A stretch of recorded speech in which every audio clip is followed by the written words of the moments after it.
કોમલ S Kosamiya, IC Gandhi high school, રસાયણ વિજ્ઞાન વિષય શિક્ષક. ગુડ મોર્નિંગ વિદ્યાર્થી મિત્રો. આજના વિડીયોમાં આપણે જુલાઈ માસમાં લેવાયેલ જે એકમ કસોટી હતી રસાયણ વિજ્ઞાનની, તેમાં જે પ્રશ્નોમાં વિદ્યાર્થીઓએ વધુ માર્ક્સ ગુમાવ્યા છે તેવા પ્રશ્નોની વિસ્તૃત ચર્ચા કરીને સમજીશું.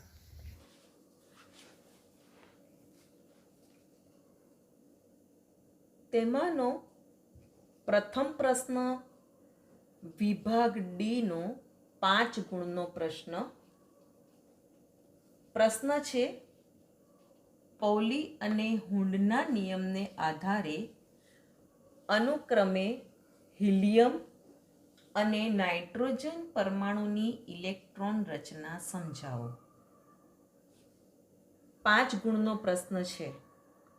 એમાં 2 નિયમનો ઉલ્લેખ આપેલો છે અને પ્રશ્ન પ્રમાણે પૌલી અને હુન્ડના નિયમને આધારે અનુક્રમે હિલિયમ અને નાઇટ્રોજન પરમાણુ, એટલે પૌલીના નિયમને આધારે હિલિયમની ઇલેક્ટ્રોન રચના સમજાવવાની છે અને હુન્ડના નિયમને આધારે નાઇટ્રોજન પરમાણુની ઇલેક્ટ્રોન રચના સમજાવવાની છે.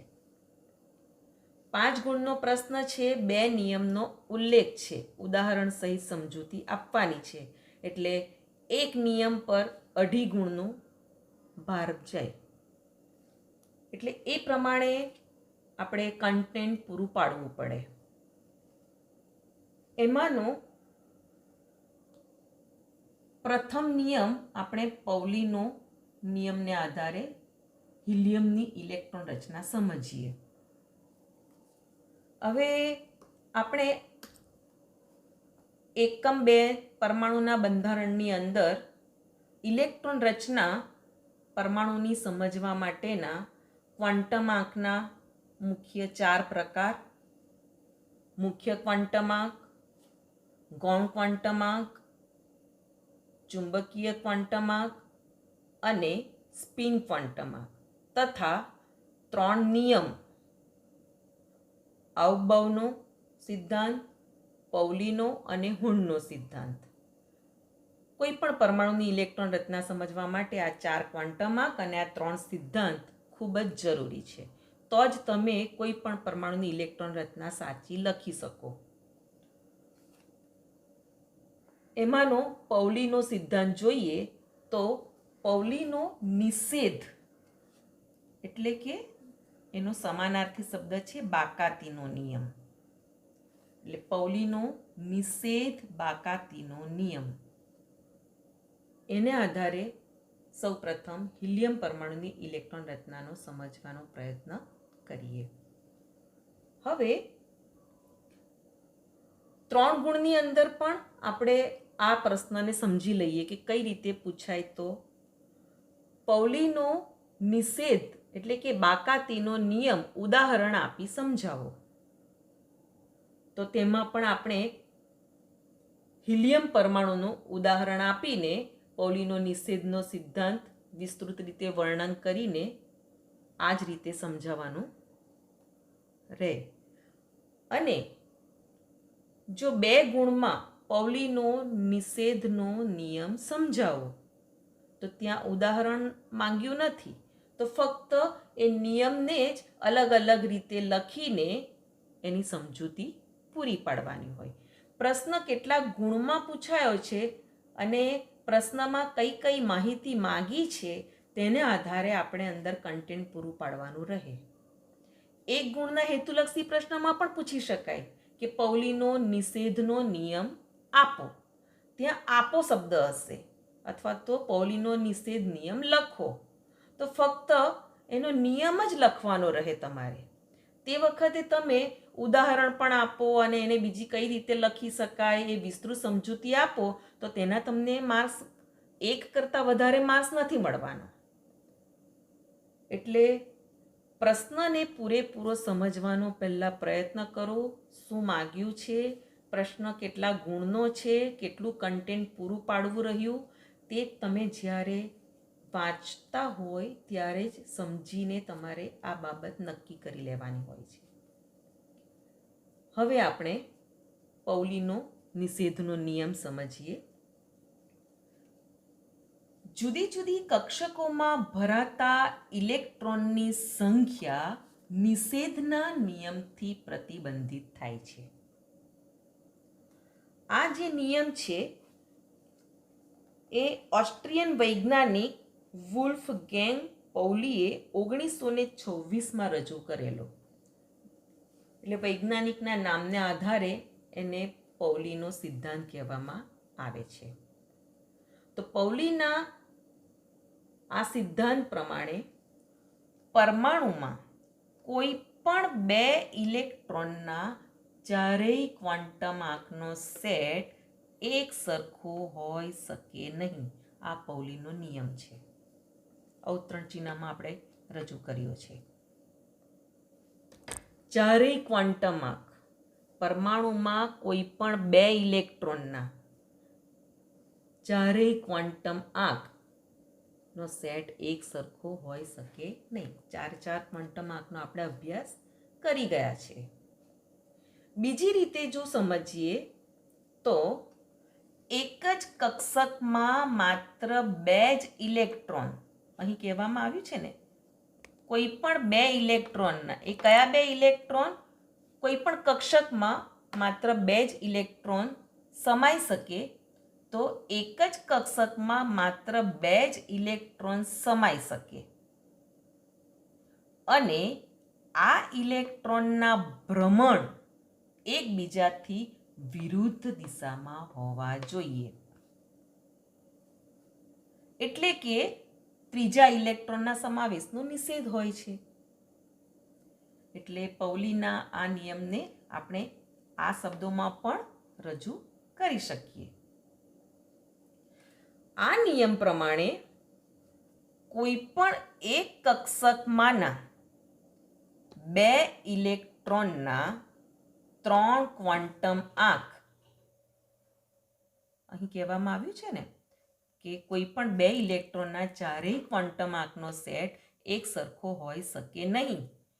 તો એની સમજ માટે કોઈ પણ એક કક્ષકમાંના બે ઇલેક્ટ્રોનના ત્રણ ક્વોન્ટમ આંક,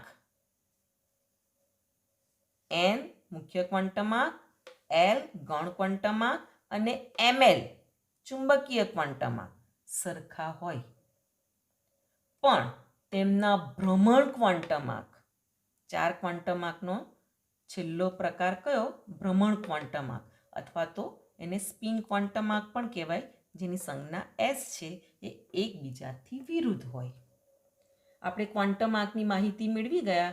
સ્પિન ક્વોન્ટમ આંકની તેમાં આપણે જોઈ ગયા છે કે એક જ કક્ષકમાં જે બે ઇલેક્ટ્રોન હોય તો તેના ભ્રમણ કેવા હોય છે? એકબીજાથી વિરુદ્ધ હોય અને એ ક્વોન્ટમ આંકના મૂલ્યો +1/2 અને -1/2 જે આપણે જોઈ ગયા છે. હવે આ પૌલીના નિષેધનો નિયમને આધારે આપણે હિલિયમની ઇલેક્ટ્રોન રચના સમજીએ. ઉદાહરણ તરીકે આપણે હિલિયમનું ઉદાહરણ આપવાનો પ્રયત્ન કરવો રહે, કારણ કે એનો પરમાણુ ક્રમાંક કેટલો છે? 2 અને એની ઇલેક્ટ્રોન રચના થશે 1s2. આ એની ઇલેક્ટ્રોન રચના છે. એટલે પૌલીના નિયમને આધારે આપણને સમજૂતી આપવામાં ઘણી સરળતા રહે આ હિલિયમના ઉદાહરણ દ્વારા. હવે આ હિલિયમની ઇલેક્ટ્રોન રચના 1s2, એને જો આપણે સંજ્ઞામાં બતાવી હોય આ કક્ષકમાં રહેલા બે ઇલેક્ટ્રોનને, તો આપણે આ રીતે બતાવી શકીએ. બે ઇલેક્ટ્રોન અને નિયમ પ્રમાણે સ્પિન ક્વોન્ટમ આંક એકબીજાથી વિરુદ્ધ હોય તો એ બે ઇલેક્ટ્રોનનું આ ભ્રમણ સંજ્ઞામાં ઉપરની તીરની નિશાની અને બીજા ઇલેક્ટ્રોનને નીચેની તીરની નિશાની દ્વારા સંજ્ઞામાં આપણે બતાવ્યું છે. આને ઇલેક્ટ્રોન 1 કહીએ, આ ઇલેક્ટ્રોનને ઇલેક્ટ્રોન 2 કહીએ. તો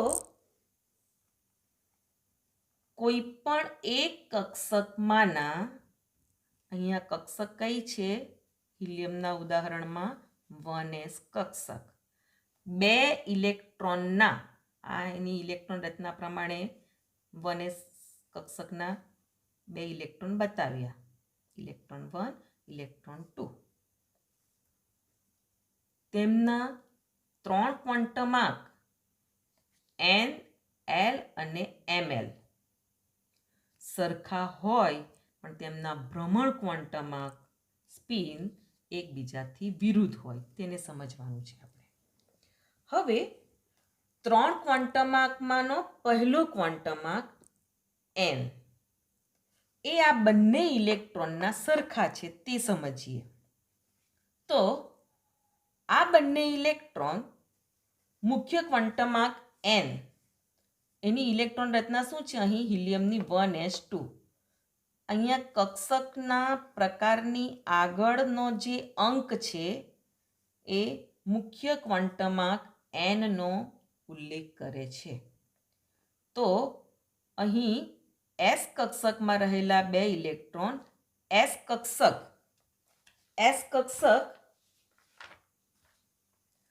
અહીં કયા ઉર્જા સ્તરમાંની s કક્ષકનો ઉલ્લેખ છે? પ્રથમ ઉર્જા સ્તર. કારણ કે s કક્ષકની શરૂઆત પ્રથમ ઉર્જા સ્તરથી જ શરૂઆત થાય. કેન્દ્રથી નજદીકની આ પ્રથમ કક્ષા ફક્ત 1s કક્ષક ધરાવશે. એટલે દરેક ઉર્જા સ્તરની અંદર s કક્ષક તો આવેલી જ છે.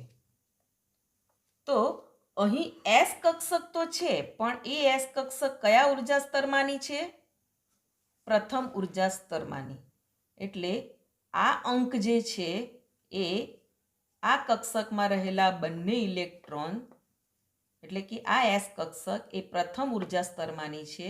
એટલે આ બંને ઇલેક્ટ્રોનના ક્વોન્ટમાંક n નું મૂલ્ય કયું ગણાશે? 1. ગૌણ ક્વોન્ટમાંક l નું મૂલ્ય કક્ષક s, p, d, f પ્રમાણે ગૌણ ક્વોન્ટમાંક l નું મૂલ્ય 0, 1, 2, 3 છે અનુક્રમે. s કક્ષક સાથે l નું મૂલ્ય કયું અનુબંધિત છે? 0. p માટે 1, d માટે 2 અને f માટે 3. અહીં કઈ કક્ષક છે? s. s કક્ષક હોય તો l નું મૂલ્ય કયું? 0. એટલે અને આ બંને ઇલેક્ટ્રોન s કક્ષકના જ છે. એટલે l નું મૂલ્ય શું આવશે? 0. બંને ઇલેક્ટ્રોન l નું મૂલ્ય 0 આવશે. જો l નું મૂલ્ય 0 હોય તો ml નું મૂલ્ય, ચુંબકીય ક્વોન્ટમાંકનું મૂલ્ય -l થી +l સુધીની શૂન્ય સહિતની ધન અને ઋણ પૂર્ણાંક સંખ્યાઓનો સમાવેશ થાય. અને જ્યારે l નું મૂલ્ય 0 હોય તો ml નું મૂલ્ય પણ શું મળે? 0. બંને ઇલેક્ટ્રોન માટે ml નું મૂલ્ય પણ અહીં શું બનશે? 0 બનશે. એટલે કે 4 ક્વોન્ટમાંકમાંના 2 ઇલેક્ટ્રોનના જે 4 ક્વોન્ટમાંક જે છે તેમાંના 3 ક્વોન્ટમાંક n, l અને ml એ અહીં કેવા છે? સમાન છે. હવે ચોથો ક્વોન્ટમાંક સ્પિન ક્વોન્ટમાંક આપણે જોઈએ. તો સ્પિન ક્વોન્ટમાંકમાં કક્ષકની અંદર એક ઇલેક્ટ્રોનની સ્પિન કરતા બીજા ઇલેક્ટ્રોનની સ્પિન એનાથી કેવી હોય? વિરુદ્ધ. ઇલેક્ટ્રોનના ભ્રમણ એકબીજાથી વિરુદ્ધ દિશામાં હોવા જોઈએ. એ પ્રમાણે ઇલેક્ટ્રોન રચના લખીએ તો આ રીતે આપણે વિરુદ્ધ. અને ઉપરની તીરની નિશાની હોય તો તેના માટે સ્પિન ક્વોન્ટમાંકનું મૂલ્ય +1/2 અને નીચેની હોય, નીચેના તરફ તીરની નિશાની, તો સ્પિન ક્વોન્ટમાંકનું મૂલ્ય -1/2. આ ભિન્ન છે પરંતુ અને પરસ્પર વિરુદ્ધ દિશામાં છે. તો અહીંયા આપણે જોઈ શકીએ છીએ કે હિલિયમના ઉદાહરણના આધારે આ નિયમ આપણે હિલિયમના ઉદાહરણની સમજૂતી આપીએ તો એક જ કક્ષકમાં માત્ર 2 ઇલેક્ટ્રોન સમાઈ શકે અને આ ઇલેક્ટ્રોનના ભ્રમણ એકબીજાથી વિરુદ્ધ દિશામાં હોવા જોઈએ અને 3 ક્વોન્ટમમાં n, l અને ml સરખા, તેમના ભ્રમણ ક્વોન્ટમાર્ક s એકબીજાથી વિરુદ્ધ હોય છે. કોઈ પણ 2 ઇલેક્ટ્રોનના ચારેય ક્વોન્ટમાર્કનો સેટ એક સરખો હોઈ શકે નહીં, જે અહીં સાબિત થાય છે. હવે પૌલીનો જે સિદ્ધાંત છે એ પેટાકોષમાં સમાઈ શકતા ઇલેક્ટ્રોનની મહત્તમ સંખ્યા એટલે કે ઇલેક્ટ્રોનની ધારિતા એટલે કે કેપેસિટીની ગણતરીમાં મદદ કરે છે. એ આપણે જોઈ ગયા છીએ કે પેટાકોષ એસમાં એને કોઈ પેટા પ્રકાર નથી, એક જ કક્ષક, એટલે ને કોઈ પણ કક્ષકમાં વધુમાં વધુ કેટલા ઇલેક્ટ્રોન સમાઈ શકે? 2, એટલે 2 ઇલેક્ટ્રોન. એટલે પેટાકોષ એસ ફક્ત મહત્તમ ઇલેક્ટ્રોન કેટલા? 2. પેટાકોષ પીના કેટલા પ્રકાર? 3, px, py અને pz, અને દરેક કક્ષકમાં વધુમાં વધુ 2 ઇલેક્ટ્રોન સમાય, એટલે પીમાં 3 કક્ષકો એટલે મહત્તમ ઇલેક્ટ્રોન કેટલા થશે? 6. પેટાકોષ ડી જે 5 પેટા પ્રકાર ધરાવે છે, એટલે મહત્તમ ને દરેક કક્ષકમાં 2 ઇલેક્ટ્રોન એટલે 5 દુ 10 ઇલેક્ટ્રોન મહત્તમ થશે, અને પેટાકોષ એફમાં 7 કક્ષકો એટલે મહત્તમ 14 ઇલેક્ટ્રોન સમાઈ શકે.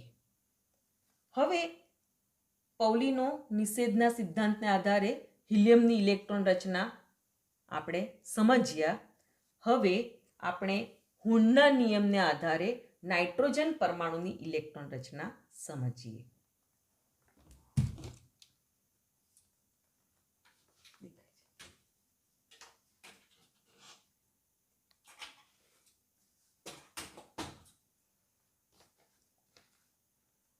હુનનો નિયમ. હવે આ એક બાબત ધ્યાન રાખજો કે હુનના નિયમને મહત્તમ સ્પિન ગુણકતાનો નિયમ પણ કહેવામાં આવે છે. એ નિયમની સમજૂતીમાં આપણે જોઈશું કે એને કેમ મહત્તમ સ્પિન ગુણકતાનો નિયમ કહેવામાં આવે છે. એટલે તમને એ રીતે પણ પૂછાય કે મહત્તમ સ્પિન ગુણકતાનો નિયમ લખો, એટલે મહત્તમ સ્પિન ગુણકતાના નિયમ જ, એટલે એને કયો નિયમ કહેવાશે? હુનનો નિયમ જ તમારે લખવાનો રહે. હવે હુનનો નિયમ જે છે એ સમાન પેટાકોષ, સમાન પેટાકોષ કોને કહેવાય તે આપણને ખબર હોવી જોઈએ. સમાન પેટાકોષ એટલે કે એવી કક્ષકો કે જેમની ઉર્જા કેવી હોય? સરખી હોય, એટલે કે સમશક્તિ કક્ષક. એને ઇંગ્લિશમાં ડિજનરેટ કક્ષકો પણ કહેવામાં આવે છે. એટલે એમાં ભરાતા ઇલેક્ટ્રોન સાથે સંકળાયેલ છે હુનનો નિયમ. એટલે પેટાકોષ આપણે કેટલી કક્ષકો જાણીએ છીએ? એસ, પી, ડી, એફ. તેમાં એસ સિવાયની બીજી બધી કક્ષકો જે છે એને પેટા કક્ષકો છે, અને તે જેમાં પીની 3 કક્ષકો, ડીની 5 અને એફની 7, એ બધી કેવી કહેવાશે? સમશક્તિ કક્ષકો કહેવાશે, ડિજનરેટ કક્ષકો. એવી કક્ષકોમાં જ્યારે ઇલેક્ટ્રોન ભરવાના આવે તેની સાથે આ હુનનો નિયમ સંકળાયેલો છે. એટલે આ નિયમ પ્રમાણે સમાન પેટાકોષ કઈ કઈ કક્ષકો? પી, ડી અથવા એફની કક્ષકોમાં ઇલેક્ટ્રોનનું યુગ્મન જ્યાં સુધી દરેક પેટાકોષમાં એક એક ઇલેક્ટ્રોન ગોઠવાતા નથી, એટલે કે એકાકી રીતે ભરાયેલ હોય, ત્યાં સુધી થતું નથી. આ હુનનો નિયમ. હુનનો નિયમ કે મહત્તમ સ્પિન ગુણકતાનો નિયમ પૂછાય તો તમારે આ નિયમ આ શબ્દોમાં રજૂઆત કરવી રહે. બીજી રીતે સમજીએ આ નિયમને સમજીએ તો પેટાકોષ PDF માની દરેક કક્ષકમાં એટલે કે Pની 3, Dની 5 અને Fની 7 એ દરેક કક્ષકમાં એક એક ઇલેક્ટ્રોન ગોઠવાય ત્યાર પછી જ બીજો ઇલેક્ટ્રોન કક્ષકમાં આવી ઇલેક્ટ્રોન યુગ્મ બને છે. ઉદાહરણ દ્વારા સમજીશું એટલે તમને વધુ સમજ પડશે. હવે આપણે જાણીએ છીએ કે P કક્ષકો 3, D કક્ષકો 5 અને F કક્ષકો 7 છે. જેથી P, D અને F કક્ષકોમાં ઇલેક્ટ્રોન યુગ્મન અનુક્રમે લઘુત્તમ 4,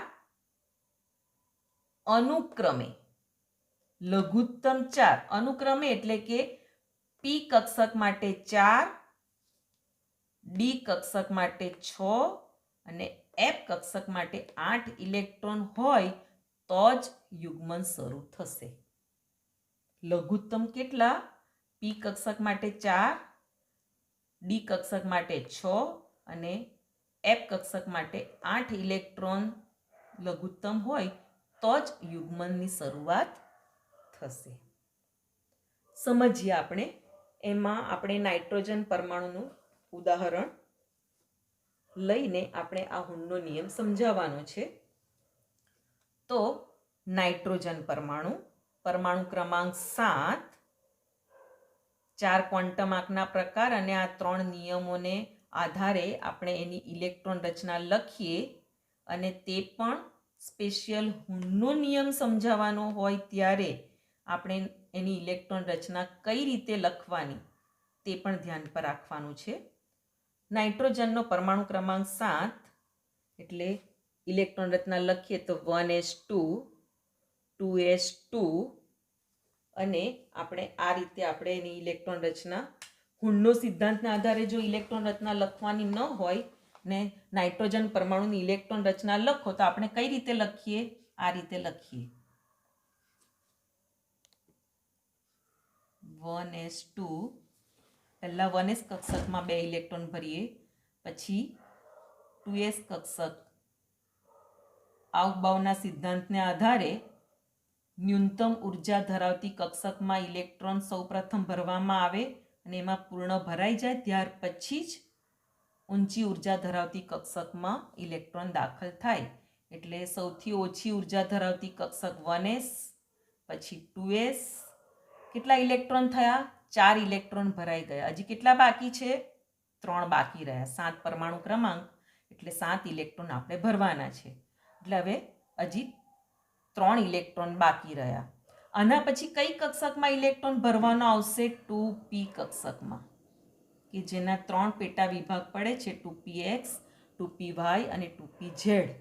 પણ હમણાં આપણે 2px, 2py, 2pz અલગ નથી કરતા, પરંતુ આપણે ઇલેક્ટ્રોન રચના લખવી છે કે નાઇટ્રોજન પરમાણુની ઇલેક્ટ્રોન રચના લખો તો આપણે આ રીતે લખીએ. પણ હુનના નિયમને આધારે ઇલેક્ટ્રોન રચના લખવાની હોય તો આપણે આ જ રીતે લખવી પડે. આ એક ધ્યાન રાખજો.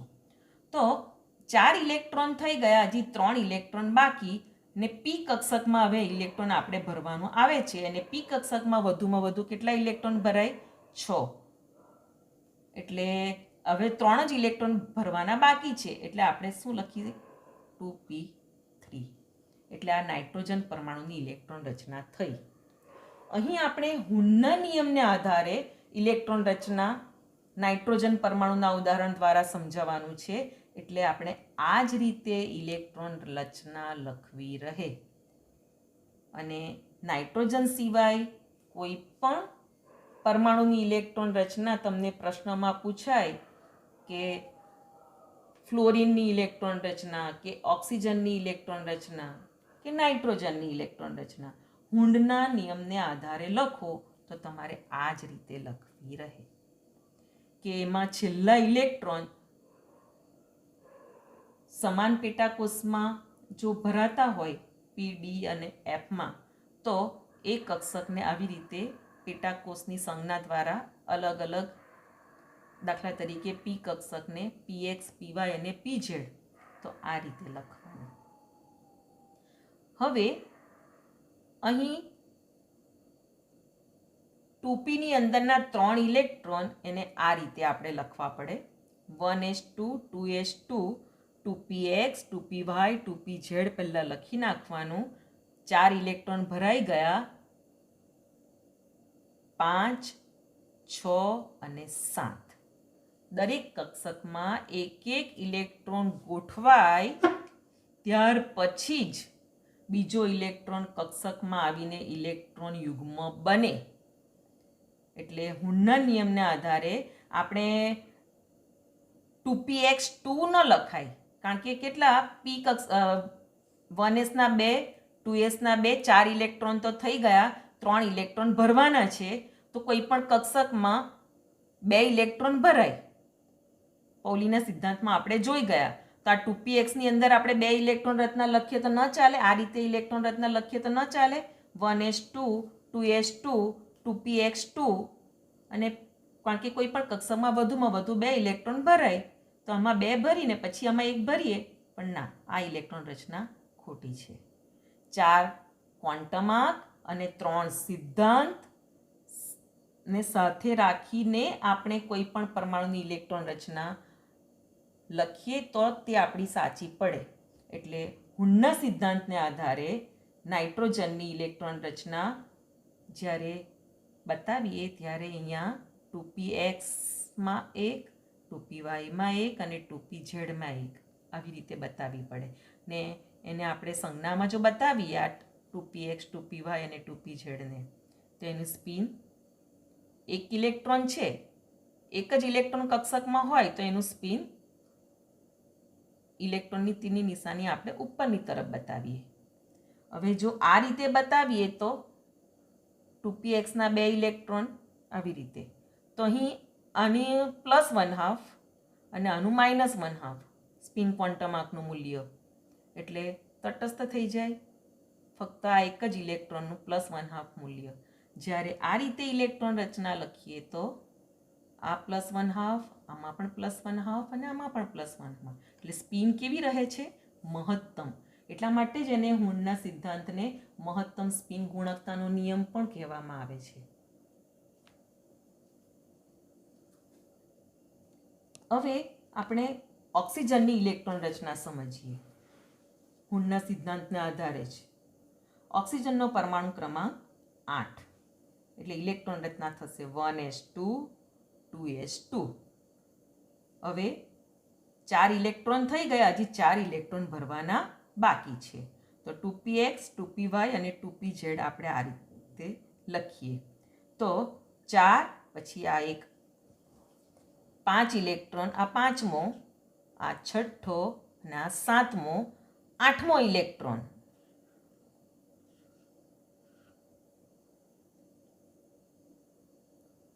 એકાકી ઇલેક્ટ્રોન એક ઇલેક્ટ્રોન ગોઠવાય ત્યાર પછી જ બીજો ઇલેક્ટ્રોન કક્ષકમાં આવી ઇલેક્ટ્રોન યુગ્મ બને. અહીંયા ઓક્સિજનના 8 પરમાણુ ક્રમાંકને આધારે 4 ઇલેક્ટ્રોન થઈ ગયા, 4 ભરવાના બાકી છે.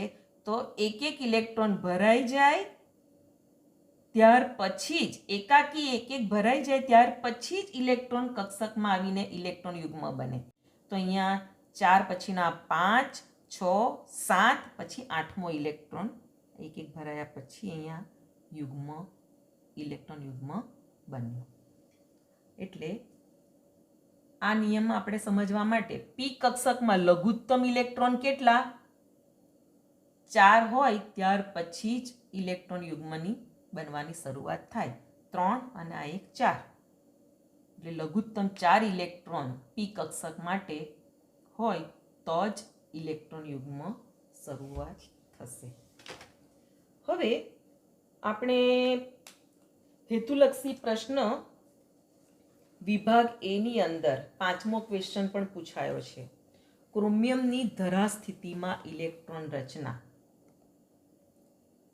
તેને પણ આપણે હુનના સિદ્ધાંતને આધારે પણ સમજીએ અને કઈ રીતે એની ઇલેક્ટ્રોન રચના લખાય તે પણ સાથે સમજી લઈએ. ક્રોમિયમનો પરમાણુ ક્રમાંક 24. આપણે જો એની ઇલેક્ટ્રોન રચના લખીએ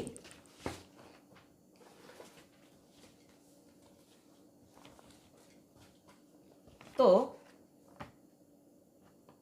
જે તે કક્ષકનો ઉર્જાનો ક્રમ આઉફબાઉના સિદ્ધાંતને આધારે આપણે કઈ સૌથી ઓછી ઉર્જા ધરાવતી કક્ષકમાં સૌ પ્રથમ ઇલેક્ટ્રોન દાખલ થાય ને એ ઉર્જાનો ક્રમ આપણે યાદ રાખવો હોય તો આને આધારે આપણે યાદ રાખી શકીએ કે n બરાબર 1 વાળો કેન્દ્રની નજીકનું n બરાબર 1 વાળું પ્રથમ ઉર્જા સ્તર, આને પ્રથમ ઉર્જા સ્તર પણ કહેવાય, કક્ષા ક્રમાંક 1 ધરાવતું અથવા તો n બરાબર 1 મૂલ્ય ધરાવતો કક્ષા ક્રમાંક કે જેમાં ફક્ત એક જ કક્ષક આવે, કઈ? S કક્ષક, અને એ પ્રથમ ઉર્જા સ્તરમાંની છે એટલે એની આગળનો અંક 1s. બરાબર? એટલે S કક્ષક તો દરેક ઉર્જા સ્તરમાં આવશે. P કક્ષકની શરૂઆત ઉર્જા સ્તર 2 થી ચાલુ થશે. n બરાબર 2 દ્વિતીય ઉર્જા સ્તરમાં 2 કક્ષક આવેલી છે, S અને P. એટલે P કક્ષકની શરૂઆત કક્ષા ક્રમાંક 2 થી દ્વિતીય ઉર્જા સ્તરથી ચાલુ થાય છે. 2s અને 2p. n બરાબર 3 માં 3s, 3p અને 3d. d કક્ષકની શરૂઆત n બરાબર 3 થી ચાલુ થાય અને f કક્ષકની શરૂઆત n બરાબર 4 થી. આઉફબાઉના સિદ્ધાંતને આધારે કઈ કક્ષકની ઉર્જા સૌથી ઓછી, તેમાં ઇલેક્ટ્રોન સૌપ્રથમ દાખલ થાય ને પૂરેપૂરી ભરાઈ જાય ત્યાર પછી જ ઊંચી ઉર્જા ધરાવતી કક્ષકમાં ઇલેક્ટ્રોન દાખલ થાય. તેને યાદ રાખવા માટે આપણે આ ફોર્મો યાદ રાખી શકીએ કે કઈ કક્ષકની ઉર્જા સૌથી ઓછી. તો 1s કક્ષકની ઉર્જા સૌથી ઓછી. આ એરો પર જઈએ તો 2s કક્ષક આવે છે. ત્યાર પછી આ એરો પર, તો અહીંથી ઉપરથી શરૂઆત કરીએ તો 2p, પછી 3s માં ઇલેક્ટ્રોન દાખલ થાય. ત્યાર પછી આ એરો ઉપર જોઈએ તો 3p કક્ષક અને પછી 4s કક્ષકમાં ઇલેક્ટ્રોન દાખલ થશે. અને આ એરો પર 3d, પછી 4p અને 5s. આ કક્ષકોનો ઉર્જાનો ચડતો ક્રમ છે. સૌથી ઓછી ઉર્જા ધરાવતી કક્ષક 1s, પછી 2s, એનાથી વધુ ક્રમાંક ઉર્જા ધરાવતી કક્ષક, પછી 2p, પછી 3s, પછી 3p, 3p પછી 4s, 3d નહીં. આ ફરમાને આધારે પણ આપણે યાદ રાખી શકીએ અને સૈદ્ધાંતિક રીતે પણ કક્ષકોની ઉર્જાનો ક્રમ આપણે જો જાણવો હોય તો n પ્લસ એલના સરવાળાના મૂલ્યને આધારે પણ આપણે કઈ કક્ષકની ઉર્જા ના કરતાં વધુ છે કે ઓછી છે તે આપણે નક્કી કરી શકીએ. તો આપણે સમજીએ, આ 3 કક્ષકો લીધી છે. આમ આપણે જોવા જઈએ તો n બરાબર 3 વાળી કક્ષામાં 3s, 3p અને 3d આ 3 કક્ષકો હોય, પણ આપણે 3s કક્ષકની અંદર ઇલેક્ટ્રોન ભરીએ ત્યાર પછી 3p અને ત્યાર પછી 4s માં ભરીએ છીએ, 3d માં નથી ભરતા. એનો અર્થ કે 3d કક્ષકની ઉર્જા વધુ હોવી જોઈએ. કોના કરતા? 4s કરતા. તો આ ફરમાને આધારે તો આપણે જાણી શકીએ છીએ કે 3p પછી 4s કક્ષકની ઉર્જા 4s માં ઇલેક્ટ્રોન જશે અને ત્યાર પછી 3d માં જશે, કારણ કે 4s કક્ષકની ઉર્જા 3d કરતાં ઓછી છે. હવે આપણે એને સૈદ્ધાંતિક રીતે જો સમજવું હોય તો એને આપણે આ સૈદ્ધાંતિક રીતે n પ્લસ એલના સરવાળાના મૂલ્યને આધારે પણ આપણે જે તે કક્ષક કોના કરતાં વધુ છે ઉર્જામાં અને ઓછી છે તે આપણે નક્કી કરી શકીએ. n પ્લસ એલના સરવાળાનું મૂલ્ય જે કક્ષકનું ઓછું તે કક્ષકની ઉર્જા ઓછી, અને જે કક્ષકનું ઉર્જાનું મૂલ્ય n પ્લસ એલના સરવાળાનું મૂલ્ય વધુ હોય તે કક્ષકની ઉર્જા વધુ. તો અહીં આપણે જોઈએ છે 3p, 4s અને 3d આ 3 કક્ષકોના n પ્લસ એલના સરવાળાના મૂલ્યો જોઈએ. તો 3p માટે nનું મૂલ્ય, આગળનો અંક એ શું સૂચવે છે? nનું મૂલ્ય. આપણે આગળ જોઈ ગયા. તો nનું મૂલ્ય 3. 4s માટે 4, 3d માટે 3. આગળનો અંક છે nનું મૂલ્ય બતાવે છે. એલના મૂલ્ય માટે આપણે જોઈ ગયા આગળ કે એલનું મૂલ્ય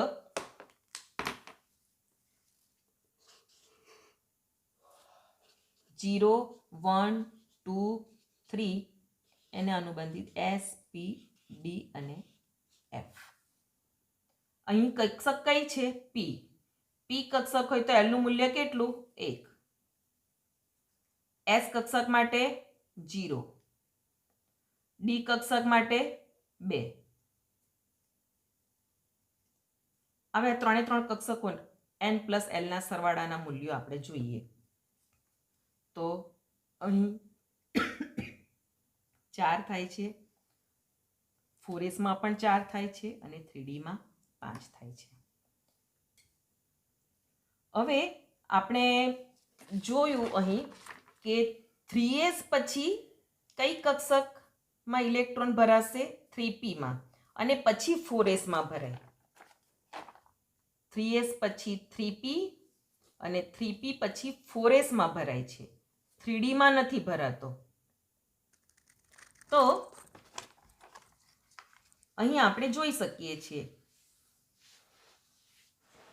પહેલા 3pમાં ભરાય, પછી 4sમાં ભરાય ઇલેક્ટ્રોન અને પછી 3dમાં ભરાય. તો n પ્લસ એલના સરવાળાનું મૂલ્ય 3pનું કેટલું છે? 4. પછી 4sનું પણ કેટલું છે? 4. તો જ્યારે આપણે અહીં કીધું તે પ્રમાણે n પ્લસ એલના સરવાળાનું મૂલ્ય જેનું વધારે તે કક્ષકની ઉર્જા વધુ અને જેનું ઓછું તે કક્ષકની ઉર્જા ઓછી. 3dનું અહીં 5 છે એટલે 3dની ઉર્જા તો આ બંને કક્ષક કરતા કેવી છે? વધુ છે જ. પરંતુ 3p અને 4s એમાં 3pનું ઉર્જાનું મૂલ્ય, એમાં ઇલેક્ટ્રોન પ્રથમ ભરીએ છીએ પછી 4sમાં ભરીએ છીએ. અહીં આપણે જોઈએ છીએ કે n પ્લસ એલના સરવાળાનું મૂલ્ય 3pનું પણ 4 છે અને 4sનું પણ 4 છે. તો n પ્લસ એલના સરવાળાના મૂલ્ય જે કક્ષક માટે સરખું આવે તો તે વખતે એના મુખ્ય ક્વોન્ટમમાં nનું મૂલ્ય જોવાનું. nનું મૂલ્ય જેનું ઓછું તો તે કક્ષકની ઉર્જા ઓછી. તો અહીં 3p કક્ષકનું અને 4s કક્ષકનું n પ્લસ એલનું સરવાળાનું મૂલ્ય સરખું છે, પણ અહીં nનું મૂલ્ય ઓછું છે એટલે આ કક્ષકની ઉર્જા ઓછી અને આ કક્ષકની ઉર્જા વધુ કહેવાશે. 3dનું તો 5 છે એટલે 3p કક્ષકની ઉર્જા ઓછી, એના કરતાં વધુ 4sની અને 4s કરતાં 3dની. એટલે પહેલા ઇલેક્ટ્રોન 3pમાં ભરાશે, પછી 4sમાં અને પછી 3dમાં. આના પ્રમાણે પણ 3p પછી 4s અને પછી 3d. એટલે આ જે ઇલેક્ટ્રોન રચના છે તે ક્રોમિયમમાં ઇલેક્ટ્રોન રચના લખતી વખતે આપણે આ બાબતને ધ્યાન રાખવાનું છે, જે આપણે આ ફરમાને આધારે પણ સમજ્યા અને n પ્લસ એલના સરવાળાના મૂલ્યને આધારે પણ સમજ્યા. કારણ કે આને આધારે પણ પ્રશ્ન પૂછાય કે નીચે આપેલી કક્ષકોને ઉર્જાના ચડતા ક્રમમાં ગોઠવો. તો આ રીતે તમે ફર્મો બનાવીને પણ છે તે તમે એ પ્રમાણે ઉર્જાનો ક્રમ ચડતો સાચો બતાવી શકો અને n પ્લસ એલના સરવાળાનું મૂલ્ય પણ તમે સૈદ્ધાંતિક રીતે તમને પૂછાય તો તમારે આ રીતે સાબિત કરીને સમજાવવું પડે. તો ક્રોમિયમની ઇલેક્ટ્રોન રચના અહીં કઈ થશે? 1s2, કારણ કે કેટલા ઇલેક્ટ્રોન છે? 24 પરમાણુ ક્રમાંક છે એટલે 24 ઇલેક્ટ્રોન ભરવાના છે. 1s2, 2s2, 2p6, 3s2, 3p6. Total કેટલા ઇલેક્ટ્રોન થયા? 18 ઇલેક્ટ્રોન થયા. હજી આપણે 24 સુધી ભરવાના છે. 3p પછી કઈ કક્ષકમાં ઇલેક્ટ્રોન આવશે? 4sમાં. તો અહીં કોઈ પણ કક્ષકની અંદર 2 ઇલેક્ટ્રોન ભરાય તો અહીંયા 4s માં 2 ઇલેક્ટ્રોન નથી ભરતા આપણે, 4sમાં એક જ ઇલેક્ટ્રોન ભરીએ છીએ અને ત્યાર પછી 3Dમાં ઇલેક્ટ્રોન ભરીએ છીએ. એટલે ક્રોમિયમની ધરા સ્થિતિની ઇલેક્ટ્રોન રચના સમજવા માટે, કારણ કે આ જે નિયમ છે એ અર્ધ ભરાયેલ અને પૂર્ણ ભરાયેલ સમશક્તિ કક્ષકો વિશિષ્ટ રીતે કેવી હોય છે? સ્થાયી હોય છે. અર્ધ ભરાયેલ અને પૂર્ણ ભરાયેલી સમશક્તિ કક્ષકો પી, ડી અને એફ એ સમશક્તિ કક્ષકો છે. એ સમશક્તિ કક્ષકો જો અર્ધ ભરાયેલ હોય કે પૂર્ણ ભરાયેલી હોય તો તેવી સમશક્તિ કક્ષકો વિશિષ્ટ રીતે કેવી હોય છે? સ્થાયી હોય છે અને તેથી તેમની સમમિતિ પ્રમાણે એ સ્થિરતા પ્રાપ્ત કરે. કુદરતની કોઈ પણ પ્રણાલી, તેમાં જળ કે ચેતન કોઈ પણ પ્રણાલી એ હંમેશા સ્થિરતા પ્રાપ્ત કરવાનું વલણ ધરાવે, જેમાં પરમાણુ પણ બાકાત નથી. એટલે એની ઇલેક્ટ્રોન રચનામાં પણ, પરમાણુની ઇલેક્ટ્રોન રચનામાં પણ આમ ક્રોમિયમના પરમાણુએ સ્થાયિત્વ પ્રાપ્ત કરવું હોય તો આ સિદ્ધાંતને આધારે સમશક્તિ કક્ષકો ક્યારે સ્થિરતા પ્રાપ્ત કરે કે સ્થાયી બને? જ્યારે અર્ધ ભરાયેલી હોય કે પૂર્ણ ભરાયેલી હોય. તો અહીં ક્રોમિયમની ઇલેક્ટ્રોન રચનામાં 3Dમાં ઇલેક્ટ્રોન રચના આપણે ભરીએ તો આપણે સિદ્ધાંતને આધારે જો ભરવા જઈએ તો આપણે આ રીતે ઇલેક્ટ્રોન રચના ભરવાનો પ્રયત્ન કરીએ. ક્રોમિયમની ઇલેક્ટ્રોન રચના આર્ગોન એટલે 18, આ 1s2, 2s2, 2p6, 3s2, 3p6, total 18 electron. 18 electron ધરાવતું નિષ્ક્રિય વાયુ સમૂહનું તત્વ છે આર્ગોન અને એને ચોરસ કૌંસમાં બતાવવું પડે. એટલે ટૂંકમાં ઇલેક્ટ્રોન રચના લખવી હોય ક્રોમિયમની તો આ બધી કક્ષકો ન બતાવીએ અને આપણે 18 ઇલેક્ટ્રોન સુધીનું છે તો આર્ગોનને પણ આપણે આવી રીતે બતાવી શકીએ, ચોરસ કૌંસમાં બતાવવું પડે.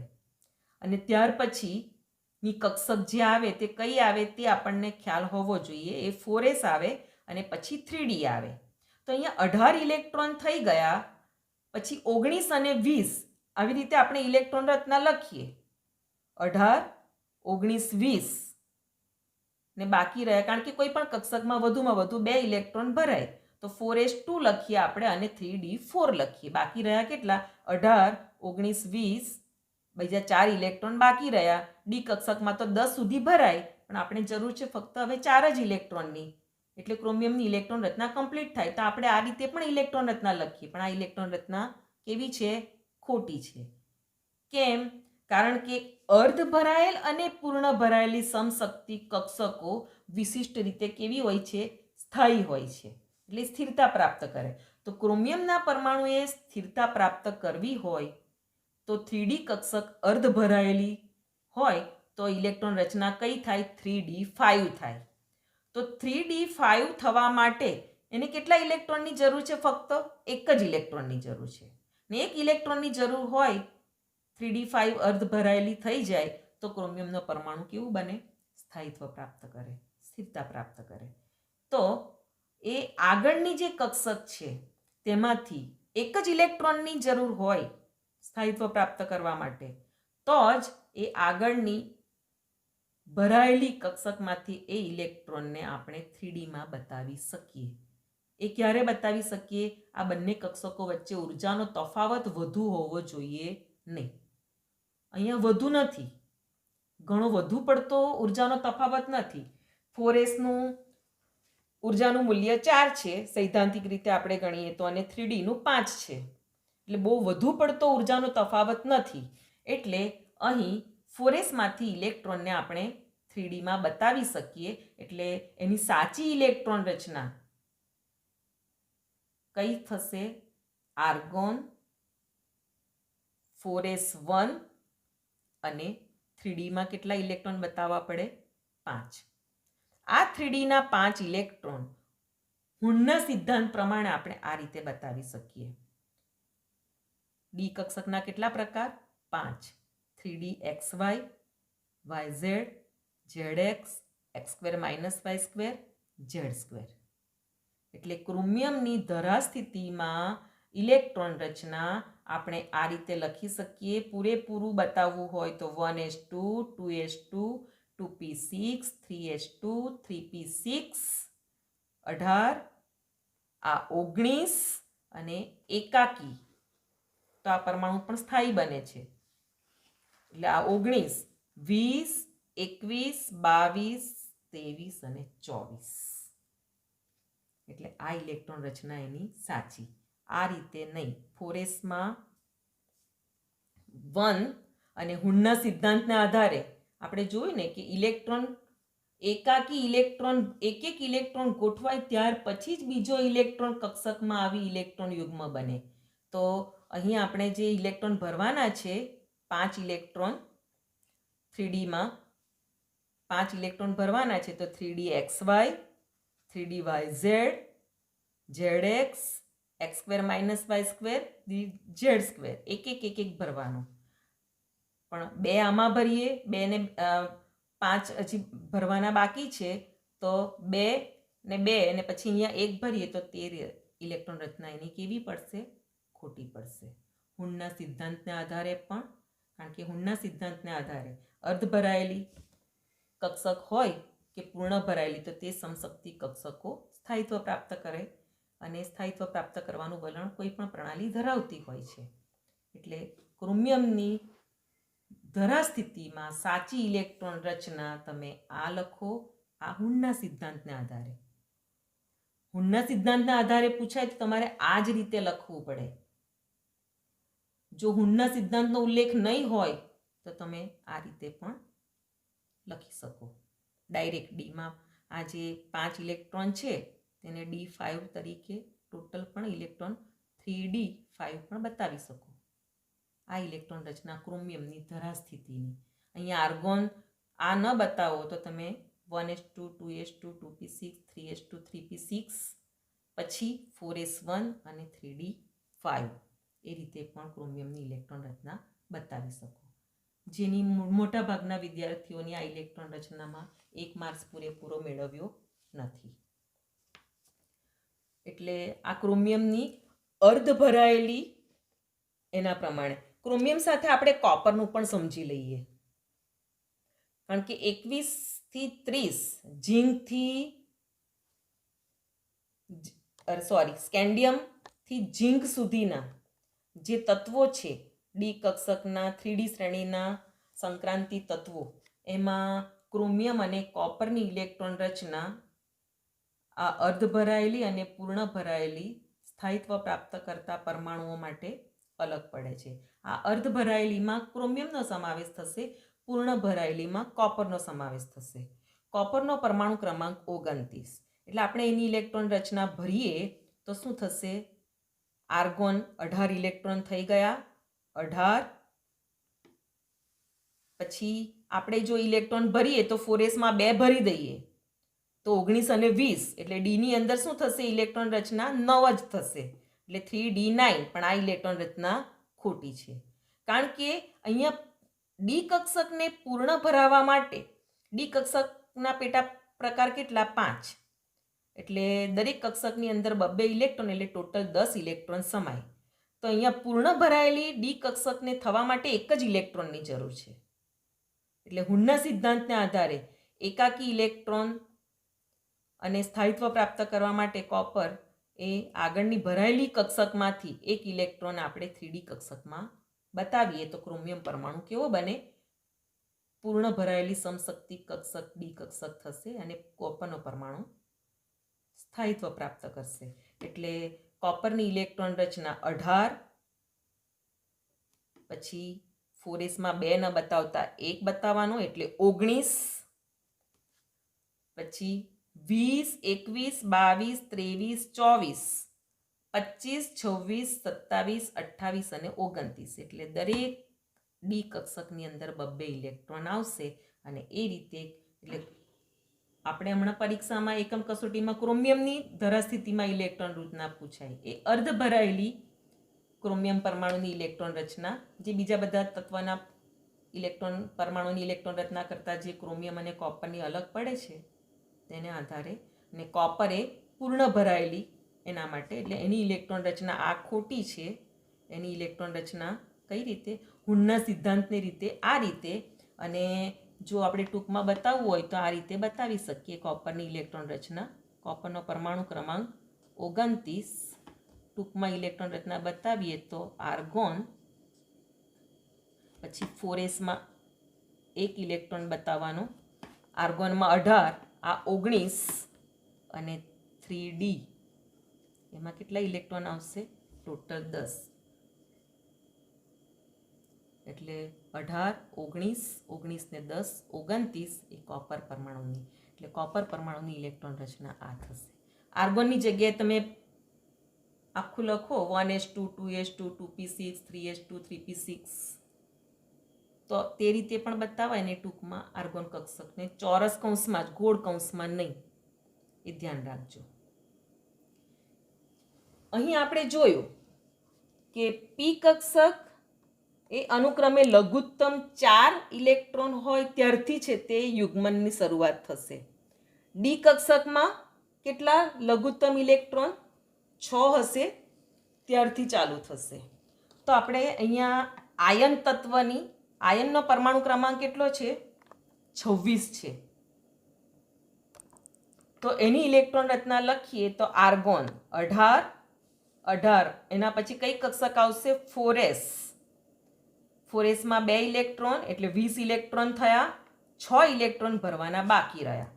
હુનના સિદ્ધાંતને આધારે આપણે 6 ઇલેક્ટ્રોન ડી કક્ષકમાં ભરવાના છે. તો આ પેટા કક્ષક આપણે હુનના સિદ્ધાંત પ્રમાણે બતાવી દીધી. 18, 19, 20. પછી આપણે શું કરીએ? 21, 22, 23, 24, 25 અને આ 26. કેટલા ઇલેક્ટ્રોન ડી કક્ષકના? આ 5 અને આ છઠ્ઠો, એટલે કે લઘુત્તમ કેટલા ઇલેક્ટ્રોન હોય ડી કક્ષકમાં? 6 હોય ત્યારથી જ ઇલેક્ટ્રોન યુગ્મની શરૂઆત થાય. તે અહીંયા આપણે એફીના ઉદાહરણ દ્વારા ડી કક્ષકમાં લઘુત્તમ 6 ઇલેક્ટ્રોન પછી 6 ઇલેક્ટ્રોનથી યુગ્મની શરૂઆત થાય છે તે આપણે અહીંયા સાબિત કરી શકીએ છીએ. પી કક્ષક માટે આપણે ઓક્સિજનનું ઉદાહરણ જોયું. 3 પીના 3 પેટા પ્રકાર, એટલે 3 અને ચોથો ઇલેક્ટ્રોન, 4 ઇલેક્ટ્રોન હોય ત્યારથી યુગ્મની શરૂઆત થાય છે. અને ડી કક્ષકમાં 6 અને એ પ્રમાણે એફ કક્ષકમાં કેટલા? એફ કક્ષકના 7 પેટા પ્રકાર, એટલે 7 ઇલેક્ટ્રોન એકાકી ભરાઈ જાય એટલે 8મો ઇલેક્ટ્રોનથી યુગ્મનની શરૂઆત થાય. એટલે આ એક યાદ રાખવાનું છે કે પી કક્ષક, પી, ડી અને એફમાં અનુક્રમે લઘુત્તમ 4, 6 અને 8 ઇલેક્ટ્રોનથી યુગ્મનની શરૂઆત થાય છે. એટલે આ એક ખાસ યાદ રાખવાનું છે કે અર્ધ ભરાયેલ અને પૂર્ણ ભરાયેલી સમશક્તિ કક્ષકો વિશિષ્ટ રીતે સ્થાયી હોય છે ને તે તેમની સમમિતિ પ્રમાણે કેવી સ્થિરતા પ્રાપ્ત કરે છે. એટલા માટે જ અહીં ક્રોમિયમ અને કોપરમાં અર્ધ ભરાયેલી થવા માટે અને કોપરમાં પૂર્ણ ભરાયેલી થવા માટે 4sમાં 2 ઇલેક્ટ્રોન નહીં મૂકતા, 4sમાં 1 ઇલેક્ટ્રોન, અને અર્ધ ભરાયેલી થવા માટે ક્રોમિયમનું ઉદાહરણ અને પૂર્ણ ભરાયેલી થવા માટે કોપરનું ઉદાહરણ આપણે આપી શકીએ. હવે બીજો જે પ્રશ્ન છે કે જેમાં તમે એ માર્ક્સ ગુમાવ્યા છે તે વિભાગ સીનો. વિભાગ સીમાં 3 ગુણનો દાખલો આવે છે. પ્રશ્ન 9 છે એકમ કસોટીના પેપરમાં. પ્રયોગશાળામાં મેંગેનીઝ ડાયોક્સાઇડ MnO2, મેંગેનીઝ ડાયોક્સાઇડનું સૂત્ર શું થશે? MnO2 ની જલીય હાઇડ્રોક્લોરિક એસિડ, હાઇડ્રોક્લોરિક એસિડનું સૂત્ર શું થશે? HCl સાથે નીચે પ્રમાણે પ્રક્રિયા કરી ક્લોરીન બનાવવામાં આવે છે. આ પ્રક્રિયા સમીકરણ પણ આપી દીધેલું છે.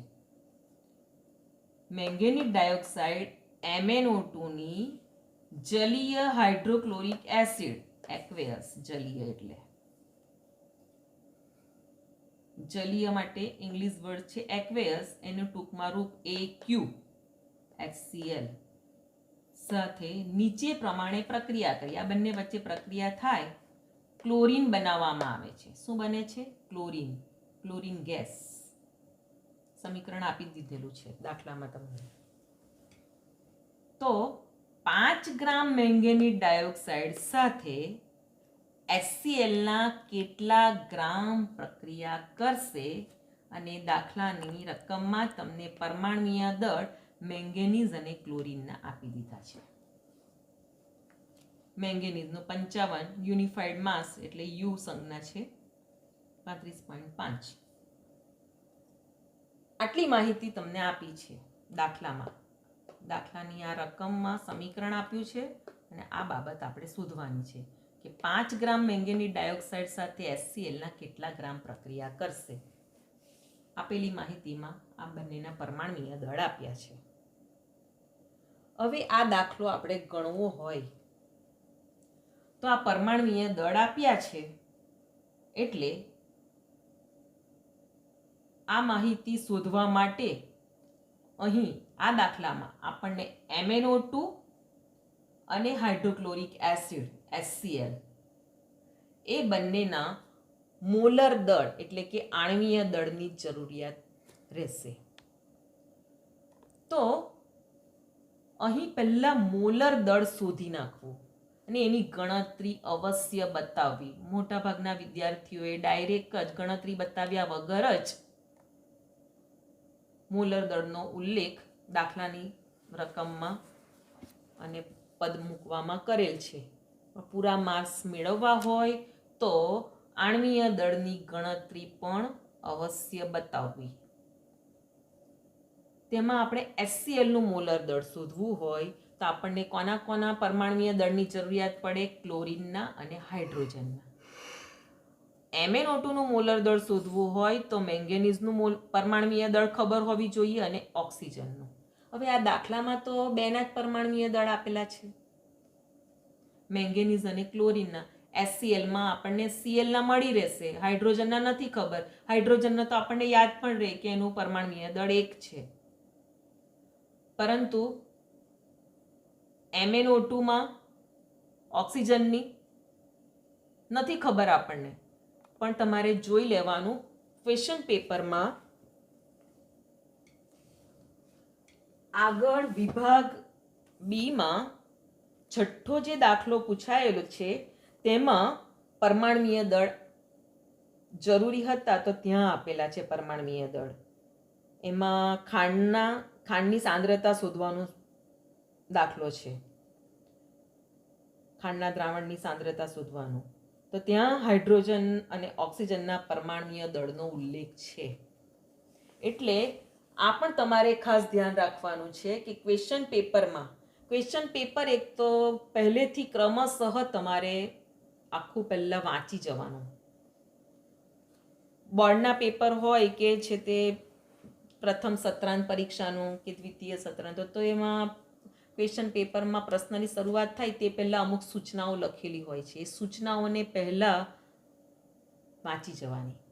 જ્યાં પણ એ સૂચનામાં પણ ઘણીવાર આખા ક્વેશ્ચન પેપરની અંદર પૂછાતા દાખલાઓમાં જે પરમાણુના પરમાણ્વીય દળની જરૂરિયાત હોય, કોઈક વાર અચળાંક, ધારો કે પ્લાન્ક અચળાંક, પ્રકાશના વેગ c, એના પણ મૂલ્યો કોઈક વાર સૂચનામાં આપી દેવામાં આવતા હોય છે. ન આપેલા હોય તો અમુકના તો મોઢે કરી જ દેવાના એકમ સહિત તમારે. પરંતુ અહીં તમને પરમાણ્વીય દળ તો મોટે ભાગે આપી જ દેવામાં આવે છે, એ તમારે ગોખવાના હોતા નથી. એને દાખલામાં જરૂરિયાત હોય તેવા પરમાણ્વીય દળ પેપરમાં અવશ્ય આપેલ હોય જ છે. અહીં આ દાખલામાં ફક્ત આના આપેલા છે, હાઇડ્રોજન અને ઓક્સિજનના નથી આપેલા. એનું કારણ શું છે કે આ જ પેપરની અંદર આગળના ક્વેશ્ચનની અંદર દાખલામાં એના પરમાણ્વીય દળનો ઉલ્લેખ આવી જાય છે, એટલે નથી આપ્યા. એટલે આ પ્રમાણેની બાબત પણ તમારે ધ્યાન પર લેવાની છે.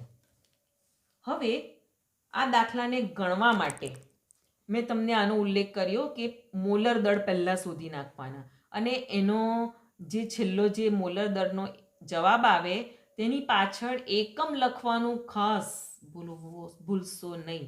કોઈ પણ દાખલાની અંદર તમે નાની નાની જે પણ ગણતરી આવે અને એ ગણતરીના મૂલ્ય પછી એનો એકમ અવશ્ય નોંધવો. નહીં તે એકમ નહીં. દાખલા તરીકે આ દાખલો 3 ગુણનો છે. તમે આ બંને માહિતી શોધી, મોલર દળ, આ એકમ પણ લખ્યો તમે, બધું જ બરાબર છે. HClનું મોલર દળ શોધ્યું, આ એકમ લખ્યો. આ બધા સ્ટેપ આપ્યા છે, એમાં પણ એકમની શરૂઆત કરી છે. છેલ્લો જવાબ તમે આ કાઢ્યો અને અહીંયા એકમ નથી લખ્યો. ફક્ત 8.39 અંકનો ઉલ્લેખ કર્યો, ગ્રામ નથી લખ્યું. આખો દાખલો કેટલા ગુણનો છે? 3 ગુણનો. આ એકમ નથી લખ્યો. ઓછામાં ઓછા કેટલા માર્ક્સ કપાય? 0.5, અડધો માર્ક્સ. બધું જ તમારું સાચું છે, ફક્ત એકમ નહીં લખ્યો. બધે જ એકમની લખ્યા છે. છેલ્લા જવાબમાં તમે એકમ લખવાનું તમારાથી ભૂલાઈ ગયું. એટલે દાખલાની અંદર એકમનો ઉલ્લેખ કરવાનું ખાસ ચૂકશો નહીં. એટલે ખાસ ધ્યાન રાખજો. હવે મોલર દળના એકમનો તમને ઉલ્લેખ કરું. મોલર દળ કે આણ્વીય દળ શોધો તે 1 મોલનું જ આપણે શોધતા હોઈએ છીએ ગ્રામમાં વજન. મોલર દળ અને આણ્વીય દળની વ્યાખ્યા પ્રમાણે. એટલે તેનો એકમ હંમેશા શું હોય? ગ્રામ પ્રતિ મોલ. હવે આપણે આ દાખલાને સમજીએ હવે કે કઈ રીતે આપણે એને સ્ટેપ પ્રમાણે ગણવો તે. આ મોલર દળનો પહેલા ઉલ્લેખ બતાવી દેવાનો. ત્યાર પછી તમારે આ સમીકરણ લખવાનું રહે. કારણ કે પ્રક્રિયા સમીકરણને આધારે તમારે મોલ સંદર્ભ પણ બતાવવો પડશે અને ગ્રામનો સંદર્ભ પણ તમારે સમીકરણમાં બતાવવો પડશે. અને ત્યાર પછી સ્ટેપ પ્રમાણે તમારે આખો દાખલો ગણવાનો છે. આ સમીકરણ આપણે લખ્યું.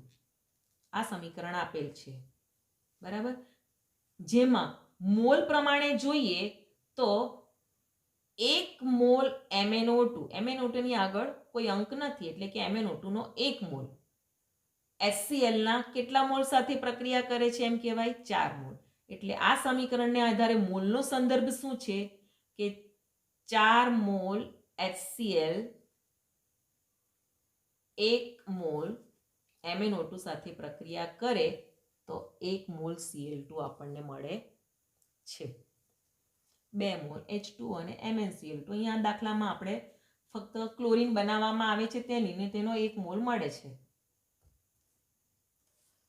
ને 5 ગ્રામ મેંગેનીઝ ડાયોક્સાઇડ સાથે HClના કેટલા ગ્રામ પ્રક્રિયા કરશે? સમીકરણને આધારે આપણને મોલનો સંદર્ભ જ આપણને ખબર છે કે 4 મોલ HCl 1 મોલ MnO2 સાથે પ્રક્રિયા કરે તો 1 મોલ Cl2 મળે છે. પણ દાખલામાં માંગ્યું શું છે કે મેંગેનીઝ ડાયોક્સાઇડના 5 ગ્રામ સાથે HClના કેટલા ગ્રામ પ્રક્રિયા કરશે?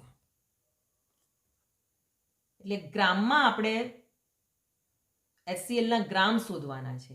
એટલે ગ્રામનો સંદર્ભ પણ આપણે અહીંયા સમજી લેવાનો કે ગ્રામને આધારે. તો અહીં આપણે જોઈએ છે કે HClના 4 મોલ છે. HClનું મોલર દળ કેટલું છે? 36.5. એટલે 4 ગુણ્યા 36.5 કરીએ તો 146 ગ્રામ HCl સમીકરણને આધારે આપણને મળશે. અને એ 146 ગ્રામ HCl MnO2ના કેટલા મોલ છે? 1. ને એનું મોલર દળ કેટલું છે? 87. એટલે 87 ગુણ્યા 1 એટલે 87. એટલે અહીં સમીકરણ પ્રમાણે 146 ગ્રામ HCl 87 ગ્રામ MnO2 સાથે પ્રક્રિયા કરે છે. આપણે શોધવાનું શું છે? 5 ગ્રામ મેંગેનીઝ ડાયોક્સાઇડ સાથે HClના કેટલા ગ્રામ?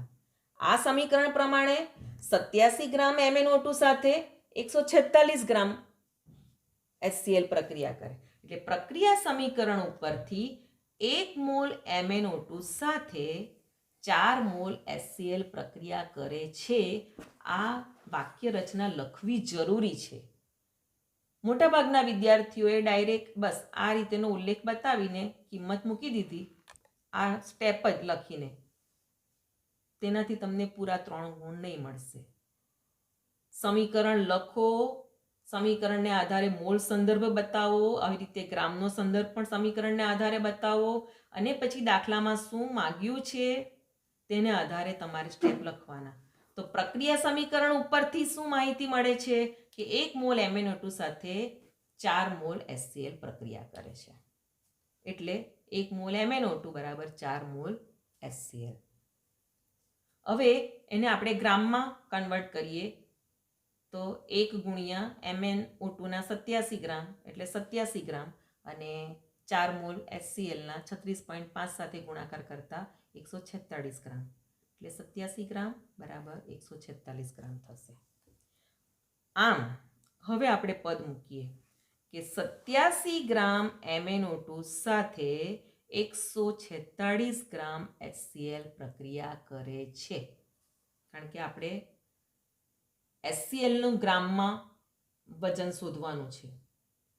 5 ગ્રામ મેંગેનીઝ ડાયોક્સાઇડ સાથે કેટલા ગ્રામ HCl પ્રક્રિયા કરશે, એટલે 87 ગ્રામ MnO2 સાથે 146 ગ્રામ HCl પ્રક્રિયા કરે, તો હવે આપણે પદમાં મૂકી શકીએ. તો 5 ગ્રામ MnO2 સાથે કેટલા ગ્રામ HCl પ્રક્રિયા કરે, આ સ્ટેપ પદ પણ લખવું આ રીતે જરૂરી છે. એટલું 87 ગ્રામ MnO2 બરાબર 146 ગ્રામ HCl પણ શું, એટલે આ રીતે પણ પૂરેપૂરું વાક્ય રચના પદમાં લખવી જરૂરી છે. તો 5 ગુણ્યા 146 છેદમાં 87, એટલે છેલ્લે જવાબ સાદુરૂપ આપતા 8.39 ગ્રામ એકમ ગ્રામમાં. પછી આ રીતે પૂરેપૂરું લખો કે દાખલાનો જે જવાબ છે, શું માગ્યું છે ને કઈ રીતે આપણે રજૂઆત કરવાની છે. તો 5 ગ્રામ મેંગેનીઝ ડાયોક્સાઇડ સાથે HClના કેટલા ગ્રામ પ્રક્રિયા કરશે, જવાબ મળી ગયો. તેને વાક્ય સ્વરૂપે લખો કે 5 ગ્રામ મેંગેનીઝ ડાયોક્સાઇડ સાથે 8.39 ગ્રામ HCl પ્રક્રિયા કરશે. એટલે દાખલા ગણવામાં એકમ લખવાની ખાસ કાળજી, અને આ રીતેનો દાખલો હોય તો સમીકરણોને આધારે સંદર્ભ રજૂ કરો, પછી સ્ટેપ વાઇઝ આ પ્રમાણે દાખલો કરો. એટલે બીજી એકમ કસોટી કે બીજી પરીક્ષા દરમિયાનમાં આ બાબતનું આપણે ધ્યાન રાખીશું. થેન્ક યુ, અને બીજી એકમ કસોટી માટે બેસ્ટ ઓફ લક.